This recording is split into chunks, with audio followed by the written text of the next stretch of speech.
for joining us. If you don't have your camera on mute, go ahead and put that on mute now. And we're just going to get started. So we're honored to welcome Rebecca Smith, the Marketing and Education Coordinator for the Alzheimer's Alliance of Smith County.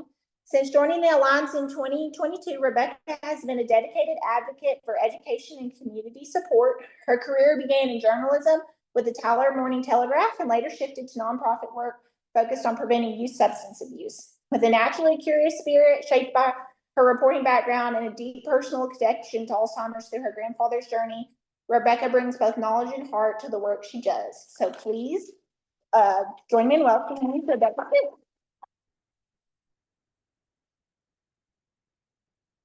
Thank you so much. Okay, so like she said, my name is Rebecca. I'm excited to be here. I love to talk about this because there's a lot of misinformation about Alzheimer's and dementia, and there's people who are, I think, overly scared about it because we're finding now there are things you can do to prevent and delay. So we'll get into all of that stuff because that's usually what people are most curious about. So we'll go ahead and get started. So the Alzheimer's Alliance, we have been in the community since 1982. The story goes that we were started out of the trunk of a caregiver's car. A group of caregivers got together to support each other, and then the Alliance was born because it is such an emotional journey for not only the person living with the disease, but for their family as well.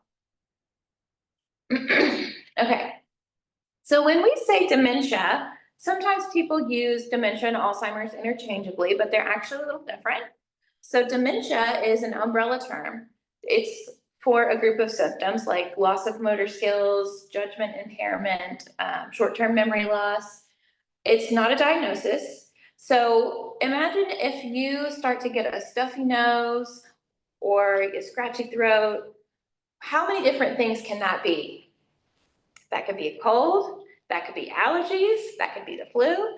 So think of dementia like that way. It's a group of symptoms that indicate maybe irreversible illness like Alzheimer's or another kind of dementia. There's lots of different kinds.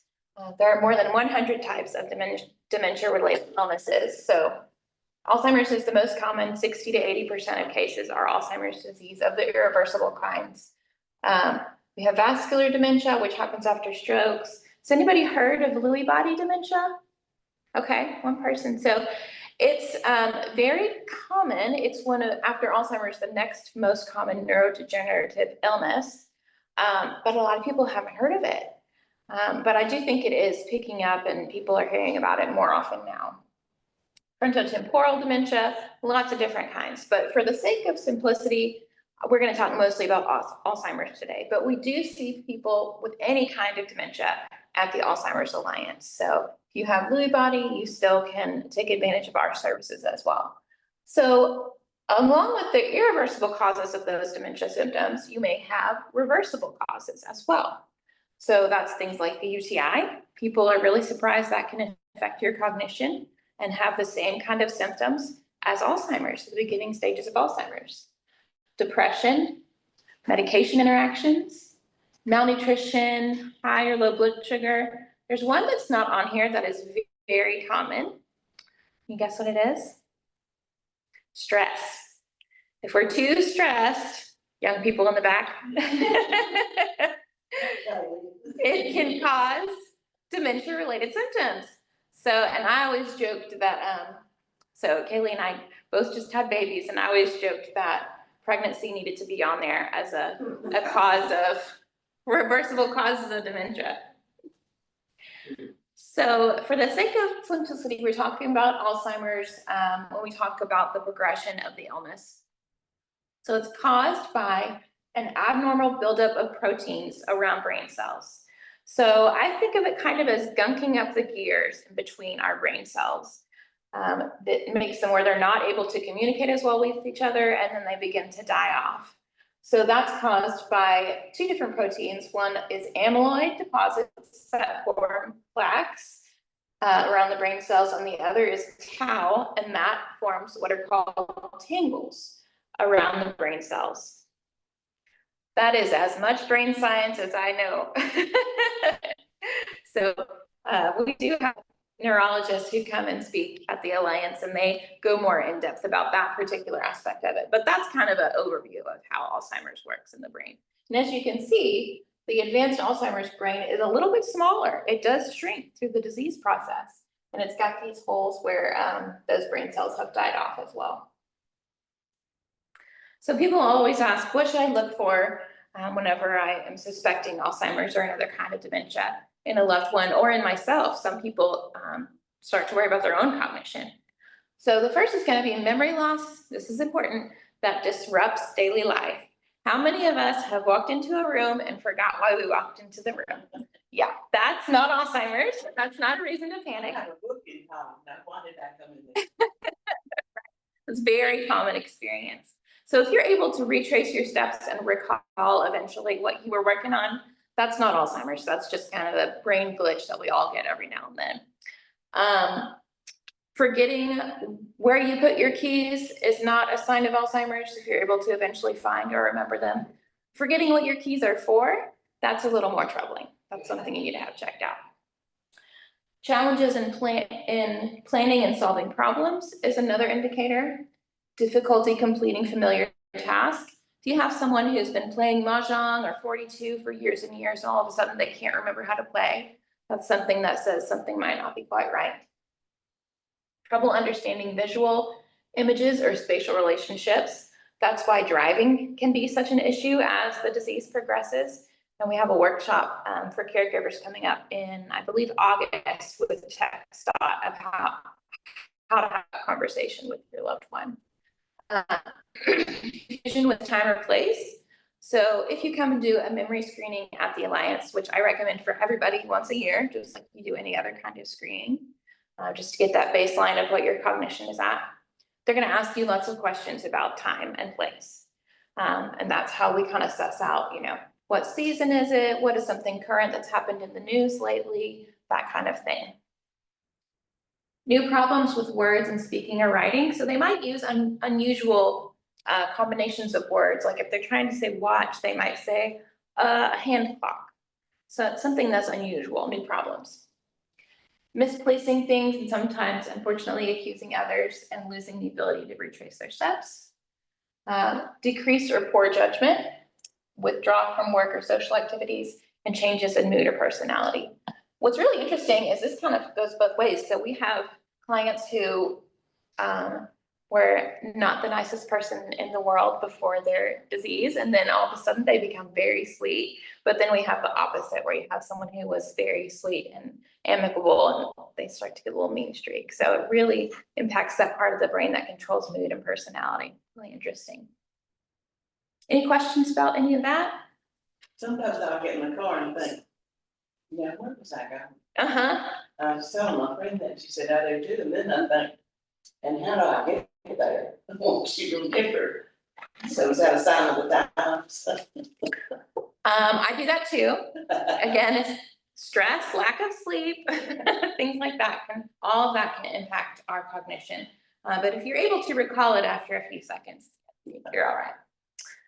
So early stage, that's the things that I mentioned: forgetfulness, losing track of time, becoming lost in familiar places. This is why wandering is such an issue, and we have a locator bracelet program that we provide for families whenever that starts to become an issue as well. The middle stage, this is where they start to forget people who they've known for a long time, in that middle stage. And I think that part makes it one of the most emotionally difficult illnesses for caregivers. Becoming lost at home, having increased difficulty with communication, needing help with personal care, and those behavior changes and the repeated questions and repeated conversation topic you'll start to see in the middle stage, which can be very difficult for patients and their caregivers to not get frustrated by. So that's why we have our respite programs, because it's draining for these caregivers, not just the physical, helping them with the personal care, but the emotional and the mental repeated questions makes it difficult too. Then in the late stage, they become unaware of time and place, have difficulty recognizing relatives and friends who they've known for a longer amount of time. The disease works from the front of the brain to the back of the brain. So you start losing the short-term memories first, and then it starts working back in time, and you start losing those long-term memories as well as the disease progresses. On average, it's about 10 years for Alzheimer's. They have an increased need for assistance in self-care, have difficulty walking. You're going to see some motor skill loss toward the end of the illness. And they may experience behavior changes that escalate and include aggression. But we always encourage caregivers, professionals, and family caregivers, you know, be a detective, because they lose their communication skills pretty early. So how can we be a detective and figure out what's bothering them? It may be something that you do need medication for to get that aggression down, but it may just be something like they've got a headache. And who among us is not grumpy when you have a headache, right? So how can we watch their behavior and what we know about that person to figure out what may be bothering them? So this is a really interesting slide. I got this from one of the hospice doctors who we have speak to our caregivers about end-of-life care. And what we really like to point out is this mental age column. So as you go down, as dementia progresses, you see that the mental age starts to go down as well. So it's really important to keep this in mind whenever you are setting your expectations for what that person. If they have moderate dementia, they're going to need help to their file. Important to know that, because even though they have the body of an adult, their brain is going back in time. So it's important to remember that. So here's some statistics. Whenever I started with the Alliance, I knew that Alzheimer's and dementia were prevalent. I didn't think that they were this prevalent. 1 in 3 seniors will develop some kind of dementia. So that's Alzheimer's and those other ones that I mentioned. At some point after they turn over 65, they'll develop some kind of dementia-related illness over the course of their lifetime. Now, the older you get, the more likely it is. So if you're in your mid-60s, it's going to be more rare than people who are in their 80s and 90s. But total, I know, I see faces. We're going to get to prevention and how to delay it in the next few slides. Hang on. In 2023, dementia cost the nation $321 billion. By 2050, that could rise to nearly $1 trillion. It is considered the disease with the highest cost per person, with an average annual cost of over $50,000. Why do you think it costs us so much to care for people with Alzheimer's? Any guesses? Sorry? They need constant. That's right. They, more than any other illness, because of the loss of cognition and a loss of being able to take care of themselves and keep themselves safe, they need, and remember I said that average progression time span of the illness is 10 years. So that's many, many years that people need constant care. So that's why that number is so high. Alzheimer's is fatal and kills more people than breast and prostate cancer combined. Now, many people, because the illness is so long, they will die of something else that moves quicker. So we see a lot of deaths from pneumonia, but if you don't have another illness that leads to your death more quickly, then you will eventually die of Alzheimer's or any of those other dementia-related illnesses I mentioned. And that was one that floored me as well, breast and prostate cancer combined. So I mentioned caregivers. I found this from the National Institute of Health. Levels of psychological distress and stress are significantly higher, and levels of self-efficacy, subjective well-being, and physical health significantly lower in dementia caregivers than any other caregivers. These differences are even larger when compared, of course, with non-caregivers. So that's why we're here, not only for the person with dementia, but because we really need to wrap around those caregivers as well. Because sometimes they can exhaust themselves to the point that they are sicker than their loved one. And then that's not a good situation for anybody. Okay, the good news. This is my favorite part. about 40% of cases might be prevented or delayed by healthy lifestyle.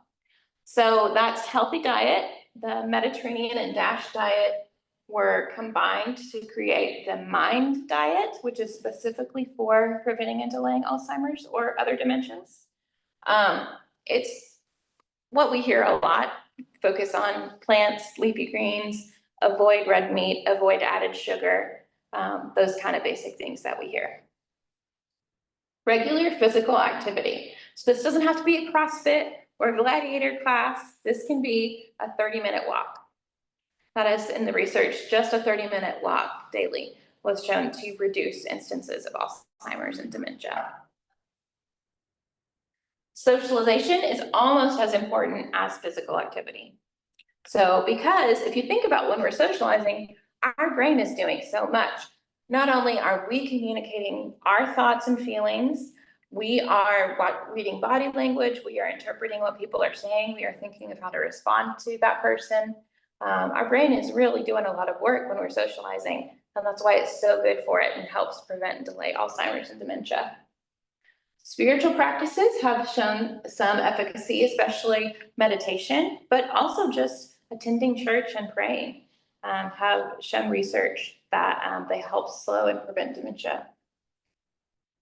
Sleep, I know, is really challenging for some people. Recommended 7 to 9 hours. Do not use Benadryl as a sleep aid. Very, very important. That actually has been shown to increase the risk of dementia. Yeah, so there's Benadryl is one of a group of drugs called anticholinergics. It took me forever to learn how to say that word. But yeah, it increases the risk of dementia. So if you're having trouble sleeping, I would recommend talking with your doctor and finding ways that are gonna help you sleep that are not gonna increase your risk of living with dementia. It depends on the medication. Yeah, there was one I just read that was a newer one that actually reduced the risk of dementia by using that sleeping aid. So they're always, I mean, since I started with the Alliance in 2022, and since I've started, they've come out with so much new research on Alzheimer's and dementia. So that's really exciting to me. And then mental stimulation. So this is things like learning a new skill. So learning a new language, learning a musical instrument, learning a new game, anything that is novel and new is really going to challenge your brain and help keep those brain cells healthy and prevent Alzheimer's disease. Any questions about any of that? So I think this is important to note. Not only do these help with prevention and delaying Alzheimer's, if you are already diagnosed, doing these things also helps slow down the illness so that you can have a better quality of life for longer. So these are some of our staff who have different roles in helping our clients get through this difficult disease process. So Tanya, whenever we have a new client, she's the first person that they see. She is our client services director. She does a program called REACH, which is one-on-one 6 sessions of education with the caregiver, specifically focused on how do you care for yourself while caring for your loved one. And it is evidence-based used around the country, and it's been shown to decrease caregiver stress. So highly, highly recommend doing that program with her. Katie is our social worker, and she provides families with resources and a roadmap, because once you get this diagnosis, there is so much to think about. You have to think about legal ramifications, financial decisions, if and when to use a long-term care facility, lots of different things. So she helps guide them through some of those decisions they have to make. Kathy provides counseling and support groups, not only for caregivers, but people with early dementia. People who are diagnosed with dementia, that first 90 days after diagnosis are at an increased risk of suicide. So it's really important that they have someone help them process the news of getting that diagnosis, because as you can imagine, takes an emotional toll on people. And again, memory screenings are offered by appointment on Fridays, and we recommend those once a year, starting as young as 55, because when you have that good baseline of what your cognition is, it's easier to catch whenever things start changing. And the earlier you can start doing interventions, the better they can work. Any questions about any of that? I always feel like this presentation is drinking from a fire hydrant. So please let me know if you have any questions. So see, these are some of the educational services we offer. We have those monthly caregiver workshops. We really try and focus on the hot topics. So dementia and driving is coming up. We have an elder law attorney who talks about power of attorney. How do you do a ladybird deed, which is where you still own your house, but you can give it away, but not really give it away for Medicaid benefits. All this kind of cool stuff that people need to know whenever they have a loved one with dementia. We have our virtual dementia tour, which is one of my favorite things to do because it's very eye-opening for caregivers. So we garb up the caregiver in some of this garb that kind of dampens senses without giving too much away. And then we give them a set of tasks to complete in a room. And people are always really surprised how confused and frustrated the exercise makes them feel. And it really gives them a window into how someone living with dementia might feel. And of course, then increases that empathy and patience whenever they're dealing with their loved one with Alzheimer's. And then we do trainings and presentations in the community to civic groups as well as medical professionals. I've been really surprised how little training people in the medical field get about dementia. So we've been working with Christus a lot and was so excited. I just recently found out that the staff that had attended our trainings saw a 90% reduction in combativeness from their patients living with dementia. So that we're really, really proud of that. Because that's not an intuitive illness. Nobody is born knowing how to care for someone living with dementia. It takes education. Our Day Club program is offered Tuesday, Wednesday, and Thursdays. They get to play with puppies once a month. They're there from 10 to 2. We do need volunteers and meal donors for that if anyone is interested. It is $50 a session, but we do have scholarships with proof of low income. They do crafts. There's an hour of singing and dancing. They get a free lunch. It is just a party every Tuesday, Wednesday, and Thursday. And what's great is that it slows the progression of their illness because they're getting that mental stimulation and that socialization. So studies have shown that programs like this can actually keep people in the home longer because their illness is becoming more manageable. Yeah, I love these pictures. So I mentioned our locator bracelet. That is called Project Lifesaver. It is a 24/7 waterproof radio transmitter. It can either be worn as a bracelet or an anklet. It is sending out a radio frequency constantly. You can take a shower with it, you can take a bath with it, and then if a caregiver notices their loved one has gone missing, they call 911. They have that radio frequency that's specific to that bracelet, and they can find them in about 30 minutes. So, and if you've seen those silver alerts, you know it can be very, very dangerous for someone with dementia to wander from home, especially like in this heat, this time of year. So we really encourage that program is not utilized as much as it needs to be because most people with dementia will wander at some point. So we really encourage people to sign up for that program before it becomes an issue. We also offer respite care. We can help cover the cost of in-home and institutional respite on a sliding scale based on the availability of grants that we have. Does anybody have any questions on any of that? Is everybody on Facebook? No? Wow, I didn't think there was anybody left on earth who wasn't on Facebook. Well, if you do ever get on there, we have a Facebook and Instagram. ALZ Alliance is our handle. This is one of my favorite pictures too. This was from a workshop where we did, where we partnered with Stomping Ground Comedy in Dallas, and they have a class called Improv for Caregivers, where they teach you how to use improv skills to communicate and help redirect your person living with dementia. So we're always thinking of new and helpful ways to empower and educate our caregivers as well as people living with dementia. You guys have any questions?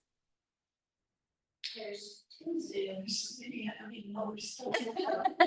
There's two Zoom, and I'll get those out of the way. Okay. So just a confirmation that it is true, this is one question, that taking Benadryl at night, to help us sleep does or can increase the risk of Alzheimer's and dementia. Yes. Okay. Mhm. That was one. And then another one is for like out of town people, is Alzheimer's Alliance in other cities? Or do they have like, and do they have the same services if they are? Are y'all virtual? Can you do things virtual with people? We don't do anything virtually right now. If the client is close to Smith County, there are some programs they can take advantage of. So Day Club is open to anyone who can come. Same for counseling. Respite, for example, is only for Smith County residents. But counseling, case management, those kind of services, anybody who can get to our office, and we do by phone as well. There is also the East Texas Alzheimer's Alliance in Gregg County, and they cover some other contiguous counties around here. The Alzheimer's Association has some online groups, and that is the big national organization.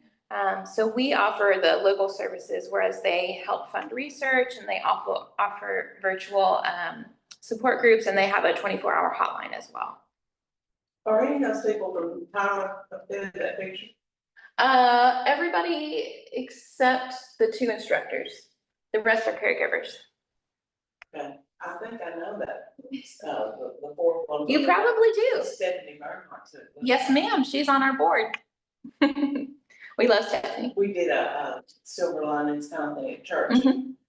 and she helped. She was telling me before COVID that it was very Yes, robust. Yes. Yeah. That's awesome.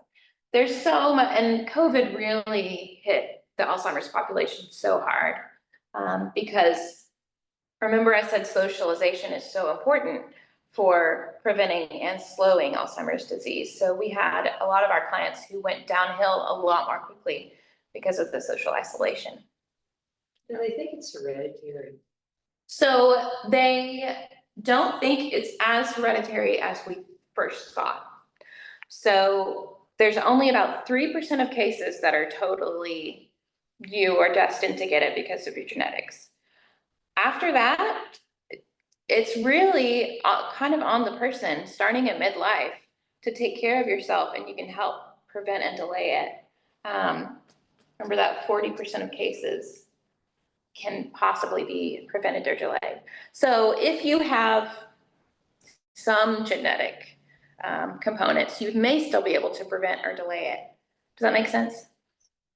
What about people who have had head injuries? Are they more prone to develop it? Yes. Are there other things that are similar to that you're more prone to develop also? So traumatic brain injuries is a big risk factor. Down syndrome is a risk factor for developing Alzheimer's. Veterans are more likely to develop Alzheimer's. African Americans and Hispanics have a higher rate of Alzheimer's as well. And they're not sure if it's the toxic stress or if it's environmental factors. We just know they are at an elevated rate for whatever reason. That's what falls into two of those. Are frequent fall, how do they, if you fall? So do you mean, do they help contribute to developing it, or do they fall more often after getting diagnosed? Sorry? Part of it.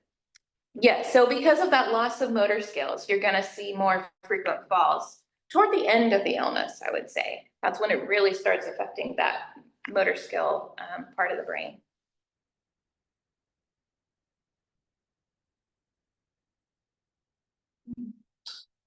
How about if you have an electrical disconnect in one side of the brain? Oh, I don't know. I have never heard of that. That would be a question for one of our neurology talks. Well, my neurologist told me that I have, You have a disconnection between the two sides?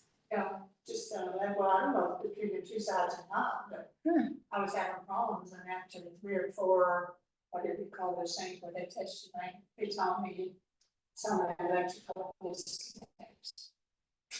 Medication. You should ask him. I'd be interested to know. And then call me. I have some questions I want to ask him next time. Yes.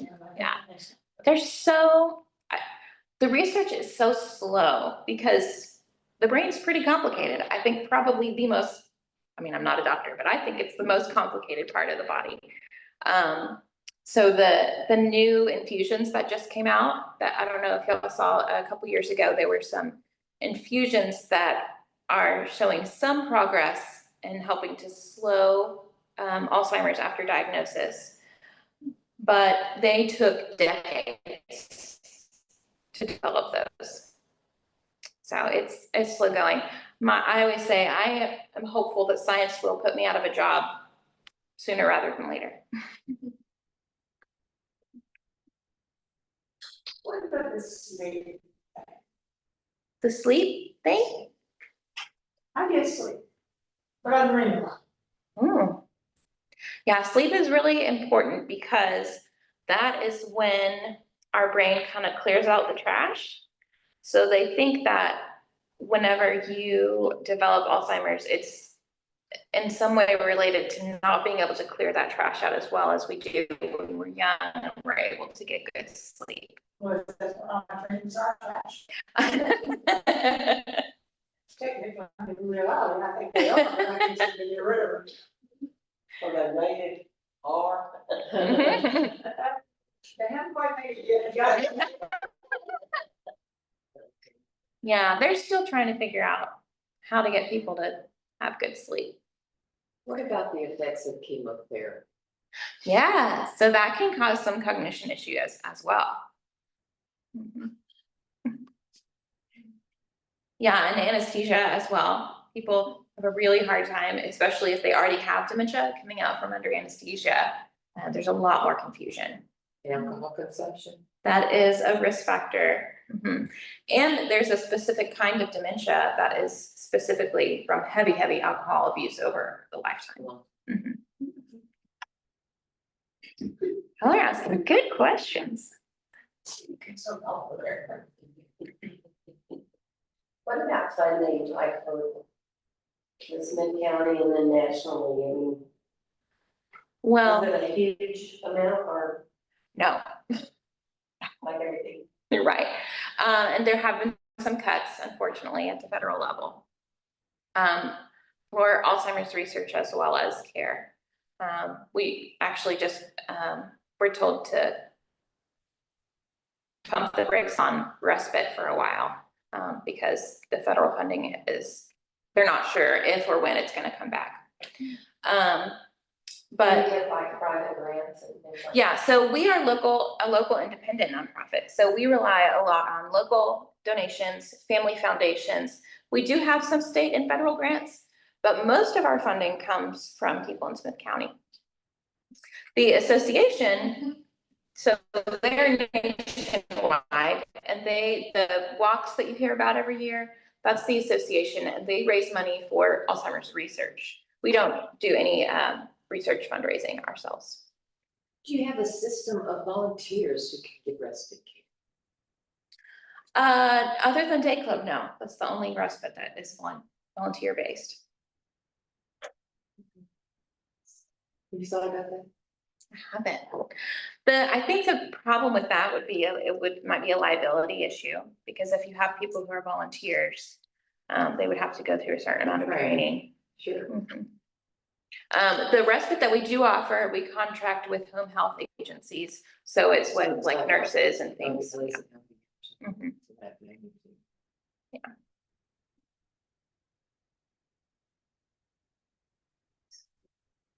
I think y'all take the cake for best questions from a group. Any Take other the cake for what she said. This question. best questions? Yeah. We'll take that. We can't help it. That's good. That's good. I always encourage curiosity. Any other last minute thoughts or questions before Speaking of curiosity, I have another study to tell you about if you're interested. So they did a study on a group of nuns.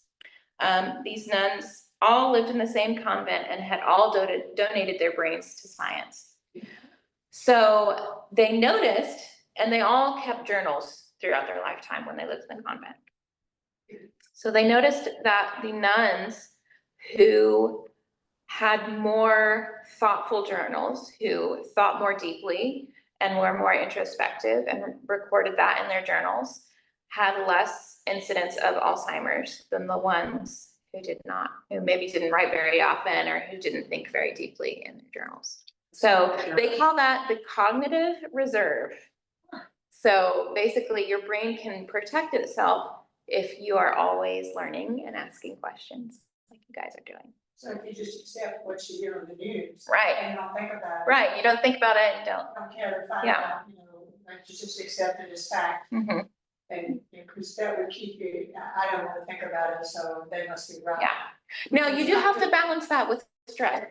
So if the news is gonna stress you out, maybe do something else. Just watch Andy Griffith. Right. Watch it. But that's one of my favorite pieces of research. That's very interesting. Someone said things like alcohol or drugs that are neurodepressants seem to increase chances of diagnosis. Do stimulants reduce it? Oh, I don't know. I haven't heard that before. I'm gonna have to Google that because my son actually has ADHD and he's on a stimulant medication. So now I'm curious. I'll write you and let you know. Okay, good. I was gonna say, I'll email in the follow-up email and let everybody know that question. Hmm. Sometimes ADD is what people use as an excuse for how their children behave. Yes, but it is, I think, legitimate with some It kiddos. is. Yeah. But I always want to say, well, it might not be ADD, it might be BAD. Yeah. Well, and you know what's interesting is I was always the poster child for the daydreaming type of ADD. Like a week after kindergarten, my teacher pulled my mom aside and was like, "She has ADD." But what's interesting is I've noticed a lot of stuff, like I'm very forgetful. So sometimes I'm like, okay, is it ADD or is it dementia? I need to do a little screening on myself. Yeah. Well, there's that too, you know. I mean, it's maturity. Okay, thank y'all so much. That was so fun. Thank you, everybody. Thanks for joining in on Zoom. Be on the lookout for the follow-up email with that question and the answer, and also for next month's KourageConnect. So thanks, everybody. Bye.